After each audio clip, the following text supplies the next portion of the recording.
not everybody is equipped to or interested in engaging in high-level discussion of abstract and creative ideas. You know, you hear this idea that everyone's creative. That's a lie. It's as straightforward as that. True creativity is very, very rare. And if you happen to be a creative person, or if you happen to be someone who's profoundly interested in ideas, you are in a pronounced minority, just as you are if you happen to be extremely extroverted or extremely agreeable or extremely conscientious. These are minority issues, and what you do is you find like-minded people who are capable of engaging that. You know, heavyweight weightlifters compete with heavyweight weightlifters for a reason, and everyone thinks that's fine, and the same thing applies to intellectual and creative endeavors. So what you do is you try to find a community where that's the nature of the community, and you likely have to find a relationship like that as well. I don't think so. I think what contributes to the siloing is the arrogance that goes along with it. You can be interested in ideas and you can be creative. Well, that's the arrogance of the intellect, right? That's the thing the Catholic Church had warned about for centuries, is the arrogance of the intellect. So because if you're wise as well as smart, and there is no relationship between being smart and being wise, they are not the same thing. There's no quick pathway from smart to wise. And many of the people who I've known who were very wise well, some of them were intellectually impaired and were still wise, you know.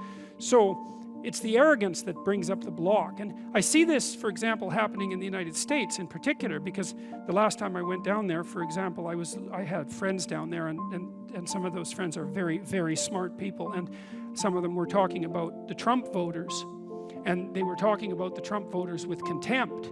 And I thought, you better watch that, because that's 50% of the damn population, and it might be convenient to think that they're stupid and beneath you, but it's not conducive to a civil state, and there's no evidence that it's true, because there isn't a straight line between intelligent and wise.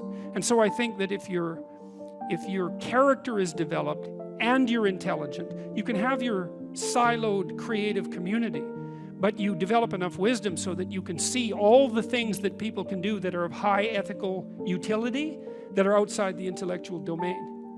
You know, and I think that's why in the New Testament, I think that's why Christ is a carpenter, right? Because, well, first of all, a carpenter is one of those jobs that when you're dishonest, it manifests itself immediately, because what you build falls down.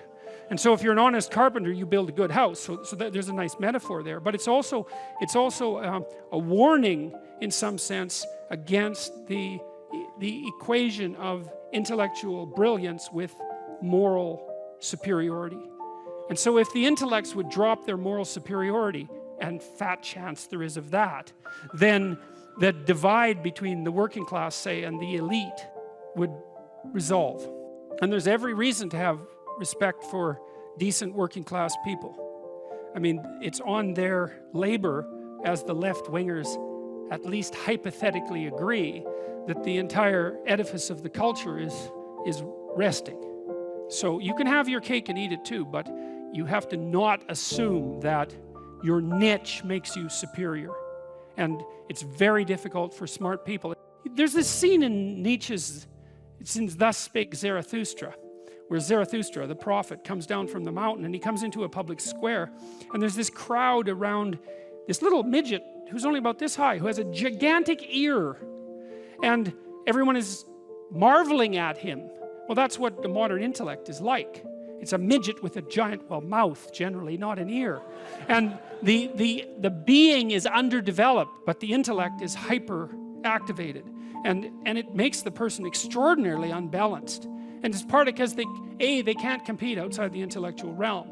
And that makes them very bitter, because they tend to think, well, God, I'm so smart, everything should just come to me. It's like, sorry, that's not how the world works. And that attitude is immediately evident to people that they're talking to when they talk in the manner that they talk, if they are arrogant intellectuals of that sort. You see that in The Simpsons did a good job of that with Comic Book Guy, right? I mean, he completely useless in every possible dimension with an IQ of about 160. And it's very annoying to people who have an IQ of 160 that they can also be completely useless. But it happens a lot, so.